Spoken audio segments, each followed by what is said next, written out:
Bonsoir, bonsoir, bonjour, c'est Congo News 24.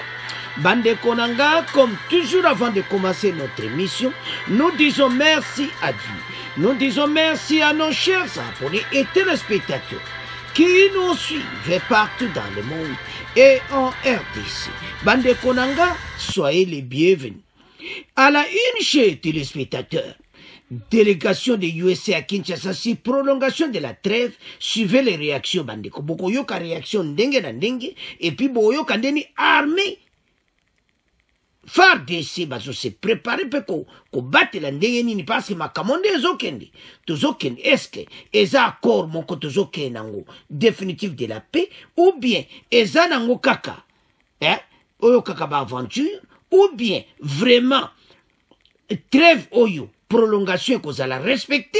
Est-ce que trêve oyo exacte que batia biso na piège? Est-ce que trêve oyo eza manipulation? Est-ce que trêve oyo vraiment à Luanda accord à Luanda kozala respecté? Alors bana mboka boko yoka ba réaction ndenge na ndenge ba congolais o balobaka esi eyindi eyinda kaka. Deuxième point, chers téléspectateurs, des révélations troublantes bandeko si FDL de Kagame, démobilisés, formés, respédiés au sein de RDF au Nord Kivu. Bandeko bokoyoka awa, ndenge nini Kagame asalaki match na ye. Azuba FDLR, ake a Kotiba ona training center, après à formé bango, après à Zonzi bango na kata Nord Kivu, alors bakunko s'opérer na armée rwandaise. Et zale a koinda, et si yindi boko yoka ba vérité l'émission, oyo mawato. Alors, tous à la connecter. Chers téléspectateurs, émission na bise bandi, et commettant tout cela ensemble, ma solo yamboka.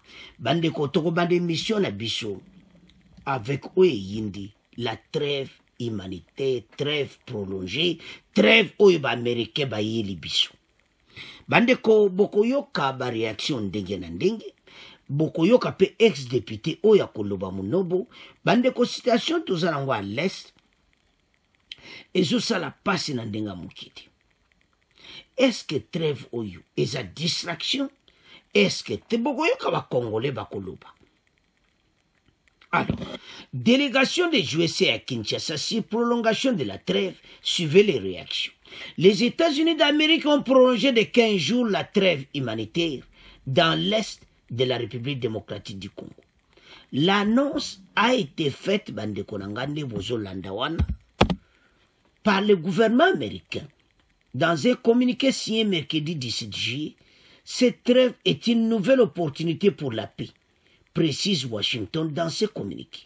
La première trêve décrétée en début du mois de juillet doit prendre fin ce vendredi 19 juillet à minuit. Donc, et c'est là qu'il l'oublie à minuit, et bien, va renouveler en haut. Au regard de cette nouvelle prolongation, elle prendra donc fin le 3 août prochain. Alors, sur le terrain, cette trêve n'est pas respectée. Si koto ke nango ndenge nini yango eza masolo boko yoka ba congolais baza kosolola bandeko na RDC batu baza kosolola pona makambo obokanisa teke eza bwito même na direction à Kinshasa et pas wabi batu baza ko discuter pona ka oyo ba congolais bazo pesa ba point de vue na bango et ko aider biso ko yeba est-ce que ba américain parce que ba tini délégation baza na Kinshasa bango bayaki balobi voilà makambo Rwanda nani toluka paix moko durable et tout ça. Et maintenant basalaki premier trêve à liboso. Kagame na Uganda tolobaka armée rwandaise, armée ougandaise basangana kinde bazo sangana toujours. Alors eyindaki. M23P alobi tokotika binoti. Bandeko to féliciter ba wazalendo. Sans les wazalendo parce que wazalendo ayeba jena bango. Tokotika binote passe bozo ya pour récupérer ba territoire. Kopwana bobo sana yango parce que biso to waza bomona biso na nzela na bino. Alors chef bango ba luka ba manœuvre ba kokuta na wazalendo na nzela. Alors mayebe aussi la bango. Elo ni ba kokosala. Bazo yeba te.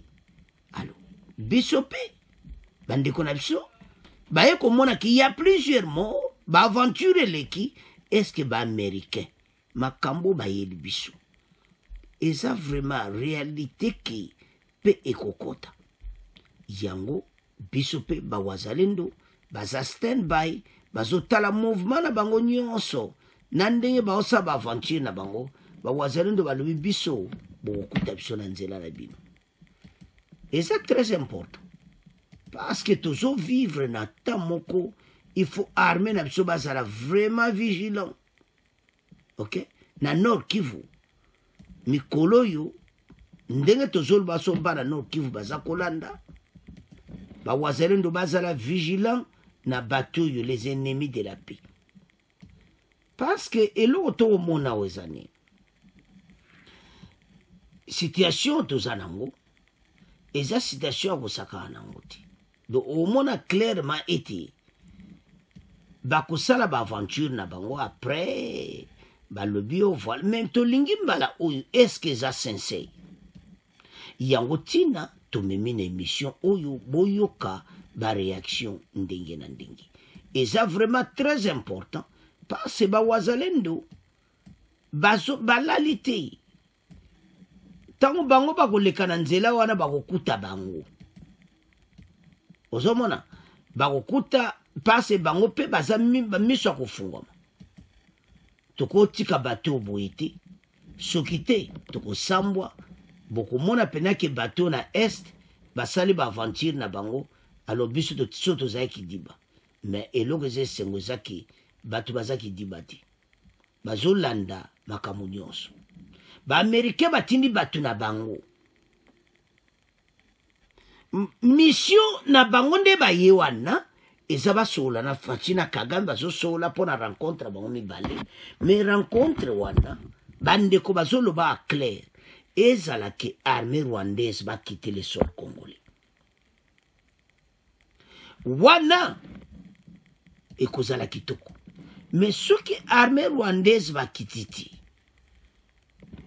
alors musani parce bango soki bakite te tozosala eloko te parce bango il faut bakite ozomona wazalendo ayebi bango pazomona bango alors lokola le wazalendo bafungoli miso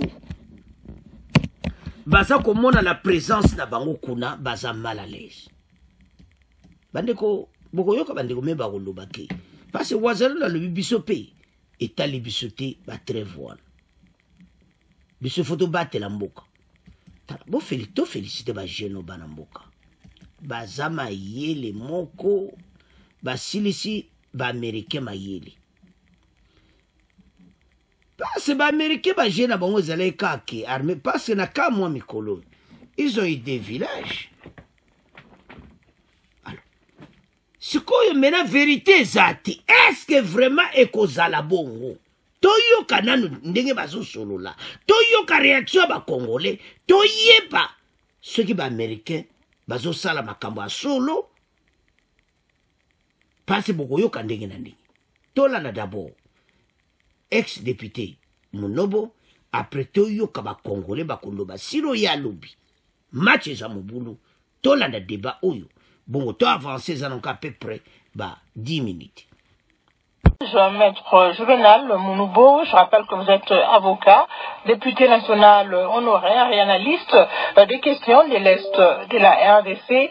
Les États-Unis d'Amérique viennent de prolonger de 15 jours la trêve humanitaire dans l'Est de la RDC. La première qui devait prendre fin normalement demain, vendredi 19 juillet, a été prolongée de 15 jours. D'abord, votre réaction par rapport à cette prolongation?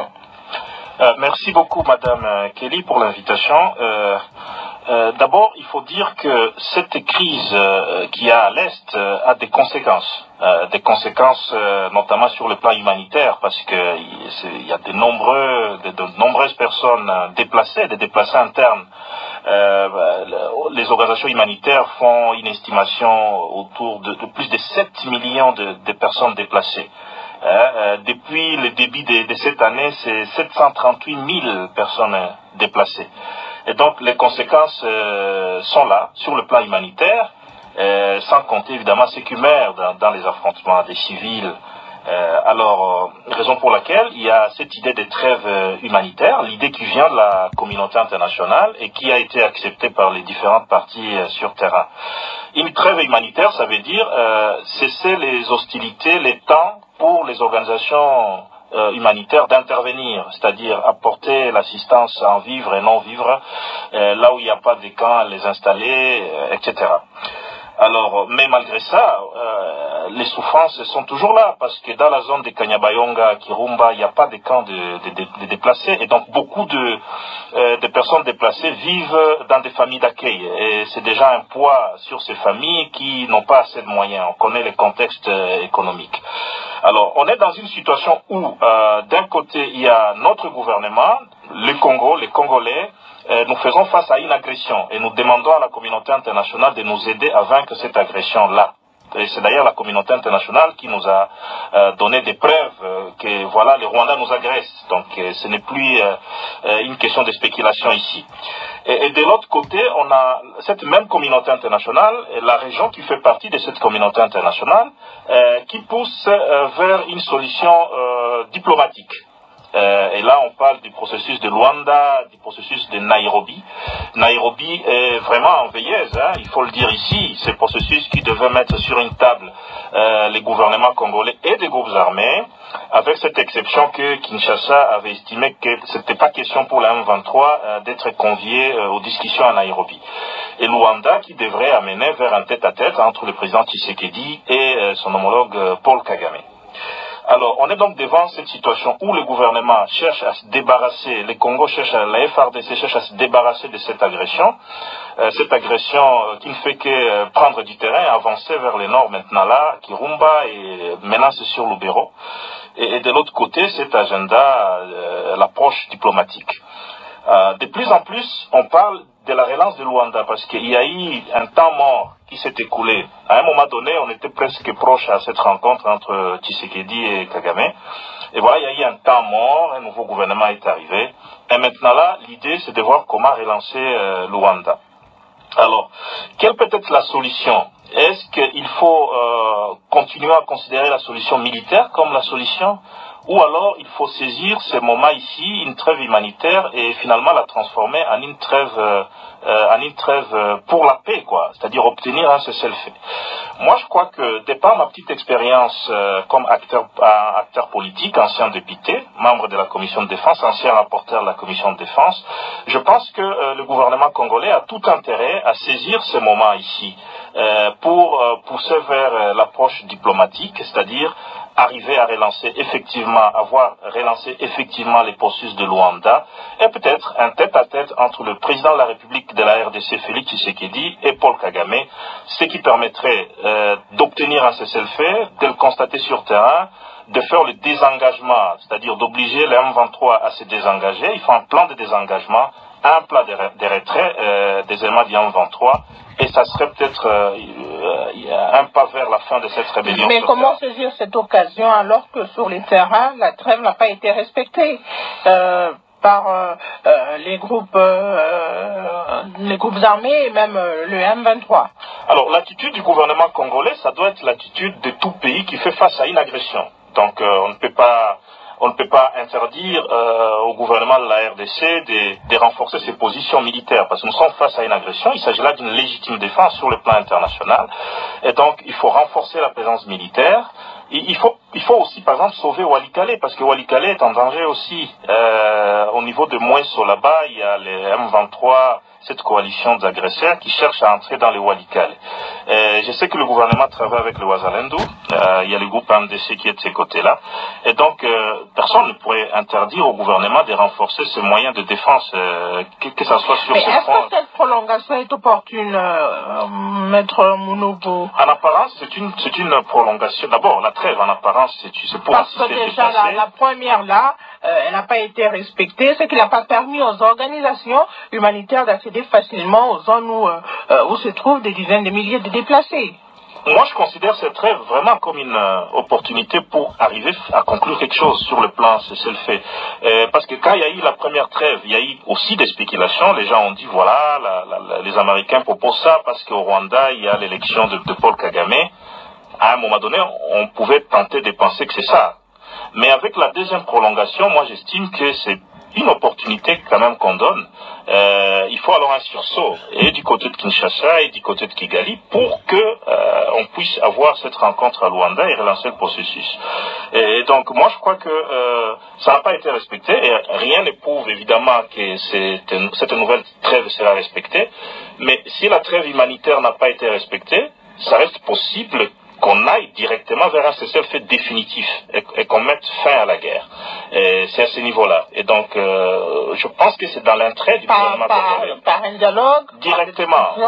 Un dialogue directement, mais pas un dialogue avec la M23. Donc moi, je ne soutiens pas un dialogue entre Kinshasa et la M23. Mais une discussion directe entre le Congo et le Rwanda, sous la houlette de la région, je parle de Luanda devant Lourenço, une telle rencontre peut avoir comme résultat, premier résultat, le cessez-le-feu effectué sur terrain, deuxième résultat, un plan de désengagement des troupes, et troisième résultat, voir dans quelle mesure on peut assister à un retrait vraiment effectif de ces éléments-là. Et puis autre question, comme le retour des déplacés internes dans leur milieu, parce qu'on aura par là contribuer à créer des conditions du retour et même de réfugiés. C'est comme ça que moi je vois les choses. Au lieu de rester dans une situation de marasme, une situation où ça n'évolue vraiment pas sur terrain, et de l'autre côté les autres s'infiltrent et contournent. Vous voyez, la partie de Butembo-Beni, c'est une zone de commerce. Il y a un dynamisme fort de commerce. Et vous savez, là où il y a des opérateurs économiques, il y a les commerces, et les gens n'acceptent pas de perdre. Vous voyez, c'est aussi ça les risques. Et donc moi, je ne veux pas qu'on soit pris au dépourvu, que les autres villes qui se trouvent entre Kanyabayonga et Beni, que ces villes tombent. Vous voyez, donc il y a moyen de prévoir tout ça. Et il y a moyen de court-circuiter ces plans mauvais de Kigali, en avançant vers un agenda de dialogue politique, un agenda d'approche politique, des solutions politiques entre le président. L'option militaire? Alors l'option militaire, il faut la maintenir comme dissuasion. À mon niveau, il ne faut pas y mettre tout l'accent, quoi. Il faut maintenir l'option militaire comme une dissuasion, parce que quand les négociations patinent, tout naturellement, il faut brandir la menace de feu. Raison pour laquelle on n'interdit pas au gouvernement de renforcer ses positions militaires. On n'interdit pas, déjà là, il y a cette collaboration. Bon, c'est pas à moi de l'interdire maintenant ici, parce qu'il y a même, c'est très avancé avec les groupes Wazalendo, les patriotes. Moi, je crois qu'il faut maintenir cette mobilisation. C'est très important. Ça peut créer de la dissuasion par rapport à l'ennemi, mais en même temps, il faut surtout voir ce qui nous aiderait à construire la paix durable. Alors, bandeko tolandi biso nyonso. Tobana d'abord na ex-député ou alobaki apeto ya na ba réaction ba congolais nde tolandi wana. Ex-député alobi ekozala pour la solution durable que négociation oyo entre le gouvernement congolais et rwandais, mais emema biso te tosolola na ba terroriste oyo. Tokotia kosolola te na avec ces terroristes parce que c'est l'armée rwandaise et ougandaise bazana RDC. Ba kite nanu.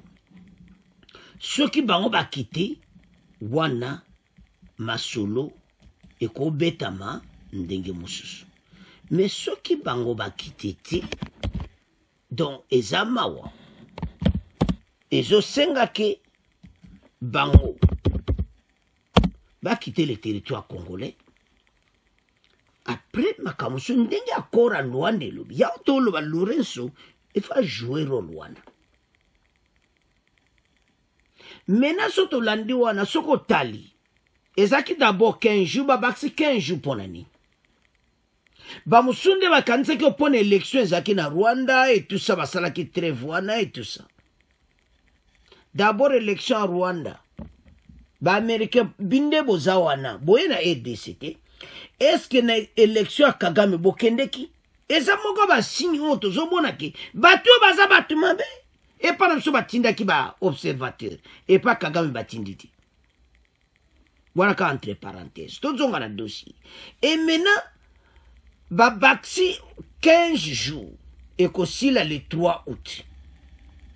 Si quand yo banda le loti le 3 août, ma solo est à un niveau nini. Et zo beta mandingi nini. Est-ce que tu as un espoir que les soldats rwandais vont quitter et descendre les soldats ougandais au nyonso? Bande votande bo mona ne lebinde ko moko. Na ba soldats kenyans oyo bayaki na mboka na biso babimaki na bango te batikalaki. Donc kopa batu oyo eza kop moko mabe. Nde to kotsaki bango na mboka na biso bayaki batikali. Bango bakoko basangani 3 armées Kenya, Uganda, Rwanda baza ko attaquer FARDC oyo azakaka ye na wazalendo. Alors tant tout le monde a biloko aboye boso comprendre que bateau baza bateau mabe. Alors et loko député pa beti c'était to ko solo lati na ba terroriste wana. Dossier ezara Kagame atwa na ba soda na yi na ba soda Rwanda, Uganda, ba Kenya, ba tout ka ce groupe de batu baza kuna o baza déguisé soi-disant M23 va quitter le sol congolais. Bongo après ndeto so. Alors ba américaine ou mon ambassadrice américaine wana ayeko accompagner délégation wana ya congrès américain baza na Kinshasa. Ba yaki on a mission spéciale. Mission na bango ezaka ke makambo esila entre Rwanda na Uganda parce que kopre mo sikufi. Bande comme soko moni bazoya boza parce que bango ba yebaki ete fachi ako so baisser na pression. O ba boteli vilboy. O ba boteli vilboy. Ale presa fachi avec Kagame to na ba Rwanda terroriste yo to solola. Tant que na position fachi que jamais kotia ko solola na ba terroriste, bango na ba américain ba embango na Kinshasa. Mokolo bayaki to yebisaki bino tale mission na beso batali boso to pesa ki yango mokolo ba bayaki. Bana Assemblée nationale ba solo na kamere ba tambol ba solo la po baye ba que c'est pas juste. Congrès américain ba yo comprendre que voilà parce que baza pena sur le terrain. Ba parce bango kope si bande ko kope na bango na Kagame si kufia ko boto la mboka na biso mena kope na bango zaini ba minero tunde baza ko yiba baluka sos ndeni ya ko yibela yango me boko zali shuba minero oyo ti na ndenge bozo luka ti to ko silisa makambo oyo mboka oyo tomoni pasi mingi toko tika la jamais lisusu ko sa baisser à ce niveau. Le président Félix doit prendre des mesures nécessaires au nom des Congolais, des décisions fermes dans sa position, et on ne négociera jamais avec les M23, et on va parler avec Kagame de prendre ses soldats, son armée, l'armée ougandaise de quitter la RDC. To sola na Uganda. Boka tite gouvernement au samu salate, to aliwana pour le peuple a de vraie information. Uganda zo niye ango meto yebi ke to sudo yebisi. Ke ba soda na yo bazana RDC. Olinga te, ba soda na yo bazana Congo. Alors, jo ba soda na yo bakende, batika na biso. Voilà, ma solo yango. Donc, nega zawana, ayebi na ye. Que, situation yo ndenge za, bango bazana problème sérieux. Yante sabana mboka, to telema. Situation tozo bunda nango na est oyo. Makambo ko avance. Toke na bandeko wana mususu. Seigneur Pierre Moussafiri, qui nous suit en ce moment, je ne vois pas l'importance de la trêve humanitaire décrétée dans la province du Nord Kivu. Il y a déjà une semaine, j'allais encourager cette prolongation si la première trêve avait été respectée et qu'on avait assisté à un petit changement sur terrain. Malheureusement, c'est le contraire. À part la violation de cette trêve, on a signalé des renforcements du M23 RDF dans le Rutshuru, tout tout comme dans le Massissi, où d'ailleurs pendant cette dernière, la coalition M23 RDF a récupéré quelques villages dans ce territoire. Voilà pourquoi moi je dis que cette prolongation est une distraction et qu'on se réveillera un jour et apprendre qu'une grande ville de la province est tombée, ce qui risquera de nous conduire à des négociations que depuis longtemps on a boycotté. Voilà, c'est le point de vue de Pierre Moussakiri, on s'appelle de Kinshasa. Kishima Albert depuis la vieille province de Kinshasa. À mon avis, si Washington ne se sent pesant d'apporter solution au conflit à l'est de notre pays, il devrait d'abord commencer par mettre pression à Kigali de retirer ses hommes dans toutes les zones qu'ils occupent. Et à ce moment-là, la fameuse trêve humanitaire serait la bienvenue aux oreilles des Congolais. Tant que ces derniers continuent à renforcer leur position, là aucune trêve dite humanitaire n'aura même pas raison d'être décrétée, car c'est la RDC qui est agressée. Et les autorités congolaises doivent savoir ceci. Notre pays est un État souverain et indépendant comme les États-Unis d'Amérique. Donc, elles ont l'obligation de défendre son intégrité nationale et sauvegarder toutes les limites nous laissées par nos héros. Prophète David Wedi depuis Kinshasa qui profite de la prolongation de la dite trêve car la première n'a pas été respectée et on continue à perdre nos compatriotes. Voilà, c'est l'avis de David depuis Kinshasa. Marc Moudekeriza Baekane lui pense que c'est de la pure distraction tout simplement. Alors on va prendre ce dernier auditeur de Kisangani. Je m'appelle Jean Kibefonga Malomalo depuis Kisangani, province de la Tchop. La prolongation de la trêve humanitaire par les États-Unis dans l'Est de la République démocratique du Congo peut être interprétée comme une tentative de maintenir l'espoir pour la paix dans la région. Malgré le non-respect de la trêve par les rebelles M23 sur le terrain, les États-Unis semblent vouloir offrir une nouvelle opportunité pour la résolution pacifique du conflit. Toutefois, face à cette décision de prolongation et aux attaques des rebelles pendant la trêve, nous suggérons au gouvernement congolais d'envisager des actions efficaces et stratégiques. À mon humble avis, le gouvernement peut intensifier les pourparlers de la paix avec les rebelles, renforcer la présence militaire dans la région pour protéger les civils et solliciter un soutien international accru pour faire respecter la trêve et voir les possibilités d'envisager une coopération militaire efficace. Par ailleurs, il est important pour le gouvernement congolais d'exiger aux États-Unis les mesures préconisées au cas d'un éventuel échec de cette prolongation pour les examiner minutieusement. Boyki ba Congolais ne balobi na Kinshasa partout na pays. Bango balobi d'abord c'est eux ezali nini. Eza distraction. O ezani. O eza ba osala kaka po bango kuna passe bango bazo récupérer ba osala ba aventure récupérer ba territoire. Mbalo basuki balma ya bwakuta le wazalendo. Tozawa. Tozawa. Taba mona ba wazalendo ale. Bango ali non a toza revesi. Mbala mo lettre bimike ba violer très valibus. Alors, comme très valibus ça qui violer. Tozo kendeti wapi.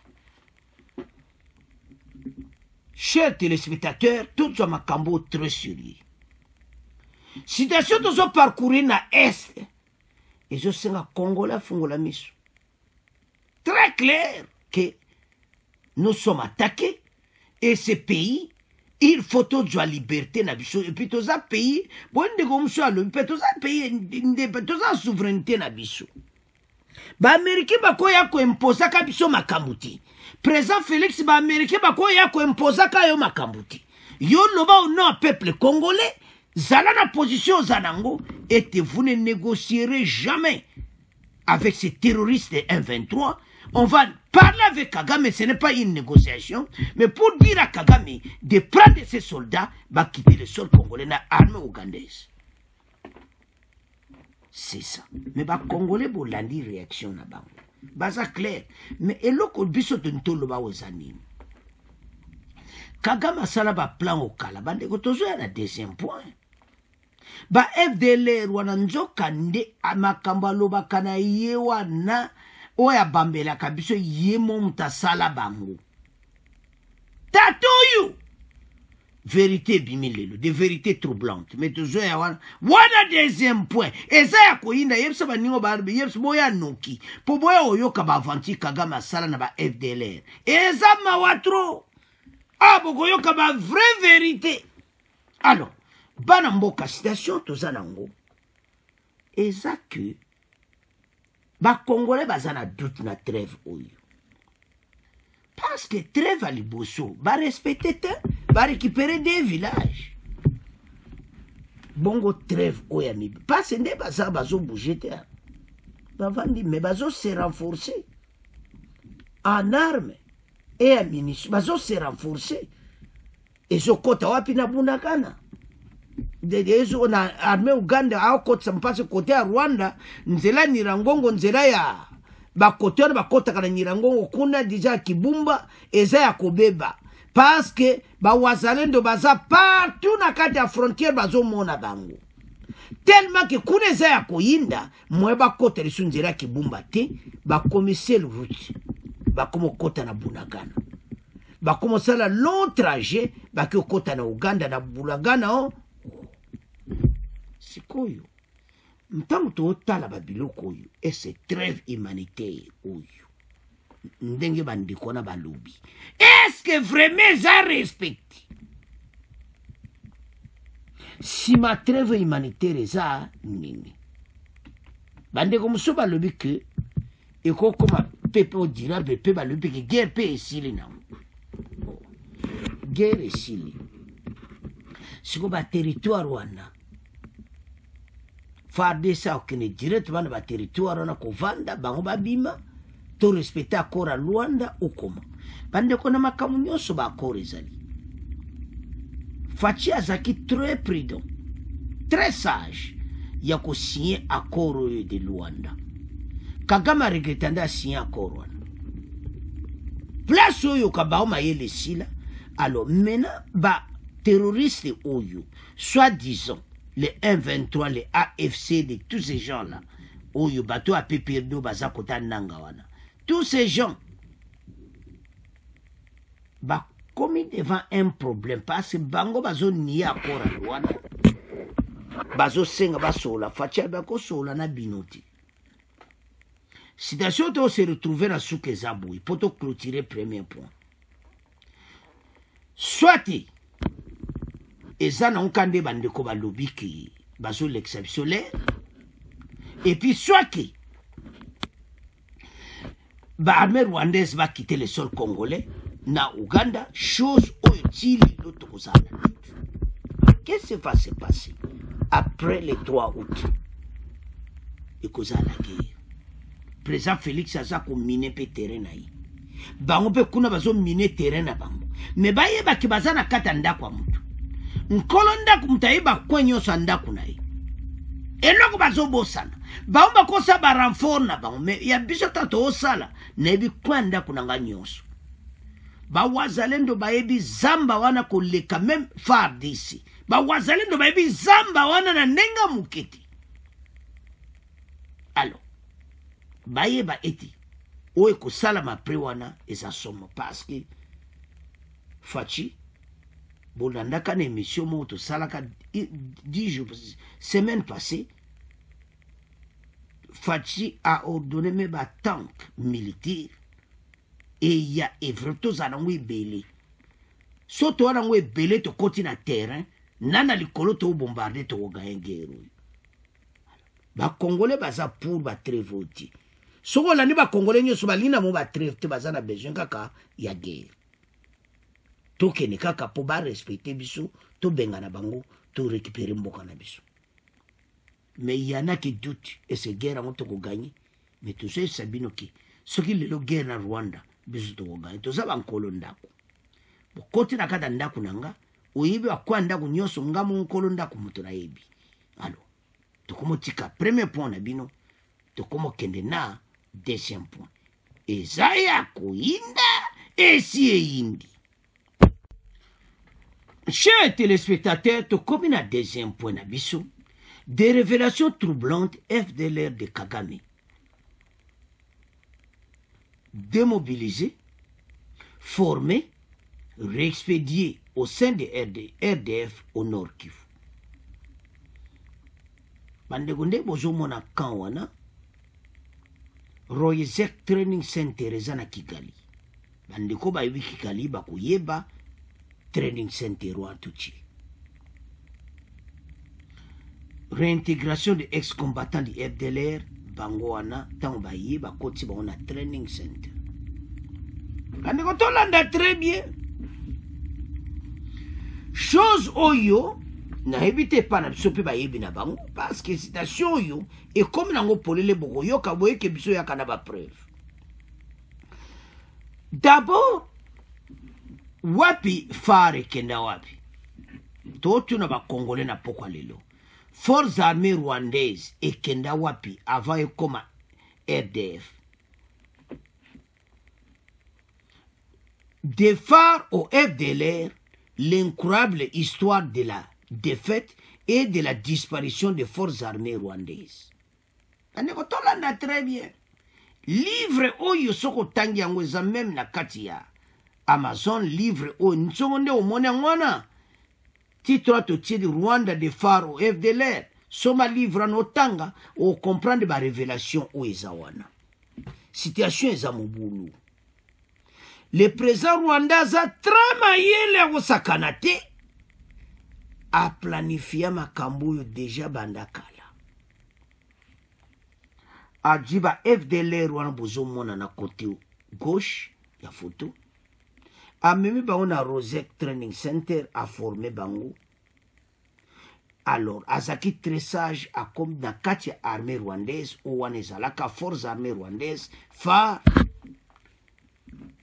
a yango bango le susu a formé bango ta utilisé formation a zonksi bango na Kivu. Les soldats rwandais aux côtés des FDLR au Kivu. C'est dans le journal Le Maximum, le M23 AFC n'est qu'un prête-nom. Donc, M23 Nande Fatia Lubaka, Mokonza Mboka a raison, et sa coquille vide. N'est qu'un prête-nom. Affirme ce billet hebdomadaire qui se réfère au rapport des experts des Nations Unies transmis au Conseil de sécurité fin juin 2024. Na rapport on a épinglé makambo oya FDLR. Bon, l'anda très bien. Et ce rapport révèle que depuis 2023, le gouvernement rwandais a mis en place des unités d'appui au combat et de reconnaissance déployées au Congo.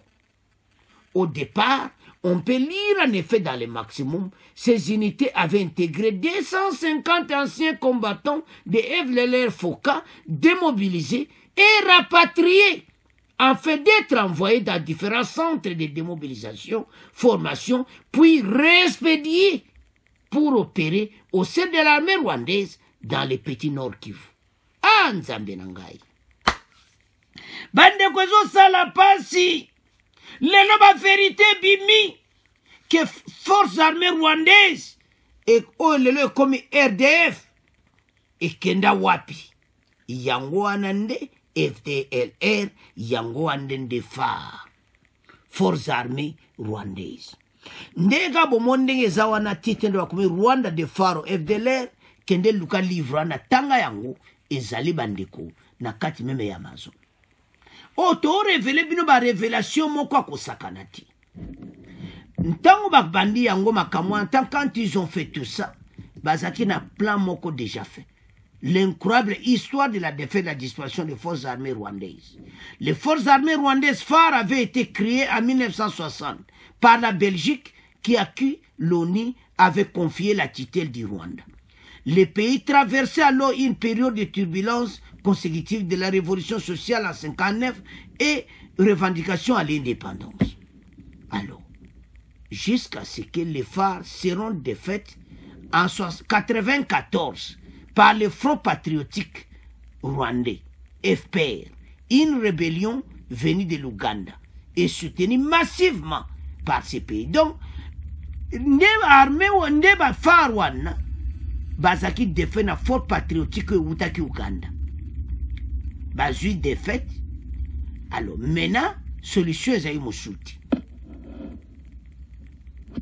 Kagame tango akomi emoni solution à bien ete bato oyo babanda système mosusu. La disparition totale des phares sera effectuée en 2000. En 2000, avec la mise sur pied des forces démocratiques pour la libération du Rwanda, FDLR, qui seront vite désarçonnés avec la reddition spectaculaire de leur commandant au chef général Paul Rwandais. Enfin, Makambwana Nyonso Tabasali ezaki dans le but que Kagame et ses hommes va traîner bango na kati ya training center bozomona. Toyela bino ba information pourtant ozo partager ozana ba preuve. Ezate to lobi kaka boyoka la revue de la presse pa Kinshasa ba lobi ndenga na zo yebisa bino. Alors, eloko ni asalaki liboso na 2000 wana alobi forces armées rwandaises ezali susuti. Aye ko bimisa RDF na ye. Mais entre-temps, boya farwana après avoir ko traîner bango, bazui bango parce que le système basalaki. Bango ba nde fachi aloba ki bazui bango ba ke Rwanda. Nzonga ndeta ba ki Rwanda. Kagame me bango na Rosette Training Center. A formé bango. Ale bino bosi boyebi RDC bien, tala kop ndenge kozala. Tala kop ndenge kozala. Ndebo ozala kuna biso banako pie ba minere. Bino banaka ko tia trouble ko bomaka ba Congolais. Donc mission na ezaki clair et bien fait. Bande ko otozoloba. Somba livre wana tanga yango o comprendre makambo otozoloba. Et puis kaka na livre ti et l'autre mission y est parce que ce week-end le 20 c'est samedi. Le 20 juillet, la revue de la presse à Kinshasa, le journal Le Maximum, balobi yango. Va expliquer yango très bien. Ils ont dit ceci. Ces unités avaient intégré 250 anciens combattants FDLR Foka, démobilisés et rapatriés avant d'être renvoyés dans les différents centres. Tamba silicié, pam, training center, yangwana masuro, pam, pam, pam, réintégration des ex-combattants du FDLR. Ba révélation qu'on s'en va nulle part. Et ça n'a qu'à un livre, et ça bien écrit. Voilà le plan de Kagame. To FDLR, on y insiste à l'air, nyoso, allo bakaya solo, bazana FDC, mais baza yemoko. Parce que selon le président de la République Fachi, Bango bazaki démobilisé. Et ça solo. Ba démobiliser Bango bakena Rwanda. Oh. Ah, président rwandais. Yo bena ozana ba stratégie moko. Oyo, oh pena kutu. Yango moni armée na biso ba yo comprendre. Que o ezape na mawa mingi endete oloba awa bazana kati ya RDF bazobundisa biso bino bozo kanza o baza côté ya FARDC. Non, ils sont là au côté ya Kagame. So bako se filtrer na FARDC zaka pona kotia maquillage, kotia mobulu. La question est claire. Forces armées rwandaises et Kenda Wapi. Va changer un mot comme FDLR. Mbalamoko système, Mbalamoko RDF et Bimi. Tatoyo. Mais bisope to zawana to luka nyos to yeba vérité. Alors, sans plus tarder, to yoka la revue de la presse, bon auto avancer l'émission. La une de la presse, cette semaine à Kinshasa. Guerre d'agression à l'est de la République démocratique du Congo.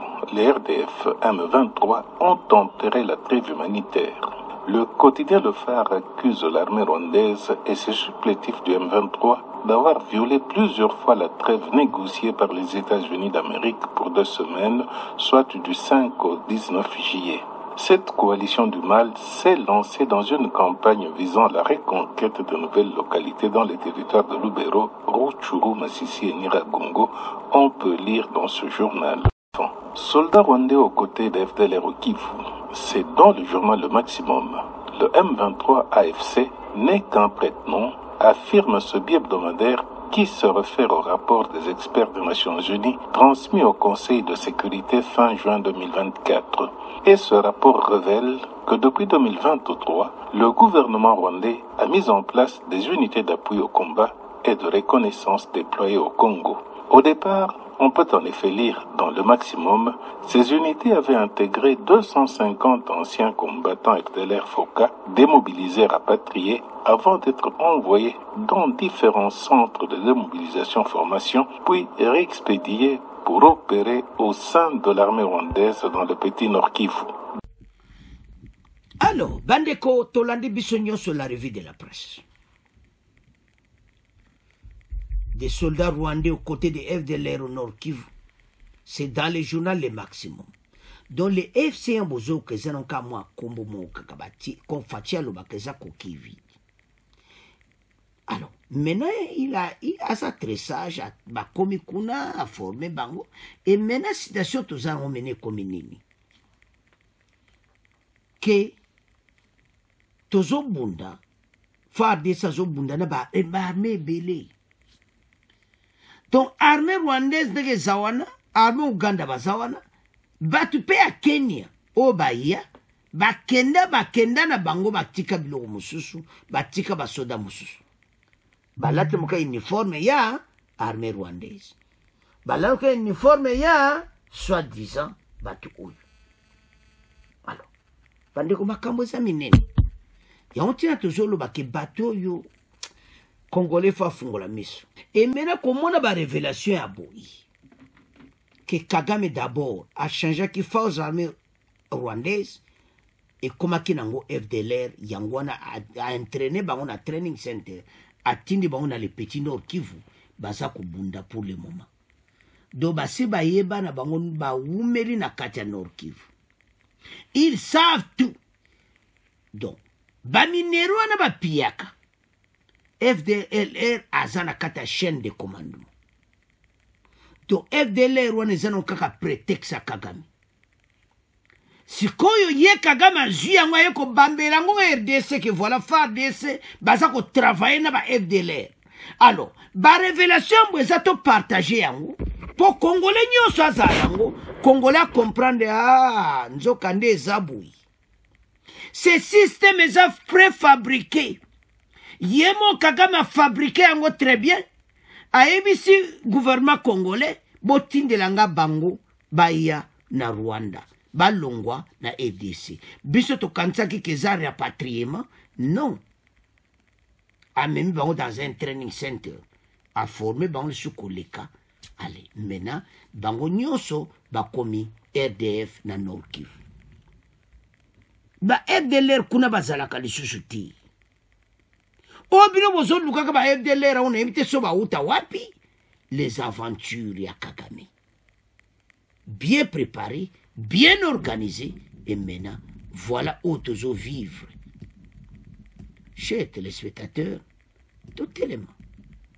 Pas ces situations où yo quand je vois nazomona donc les appena ko sala passe.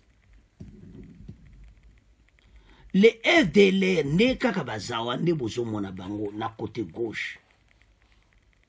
Bayana bango kala na EDC basala ka les affaires na Kagame ba minere ba biloko nyonso. Alors, mena loko la vérité bimi. Training center ba me bango yangwana. Livre pe yangwana so lingo tango comprendre. Et maintenant le samedi, le 20 juillet, la revue de la presse est bimi. Le maximum balobi ba expliquer ngo très clair bolandi. Alors to comment tika ngona bino congolais na no s'abonner na chaîne oti s'abonner parce que awo ko tanga oyoki pe o avancer avec l'histoire o ke pe o partage. Alors bana mboka oye tikali tokomo tika ngona bino bozwa yango bo partager ete Kagame ba FDLR na ye bango wana bazobunda na kati ya armée rwandaise na Nord Kivu. Tokomo tika bino bo s'abonner massif ma bo partager bo s'abonner na chaîne na ndenge bandeko soye baninga nyo sur Facebook bo partager parce que awa bakozwa ba vraie information bakoyebisa yo que même bango na vraie chaîne na kitoko. Alors tokomo tika bino au revoir à la prochaine.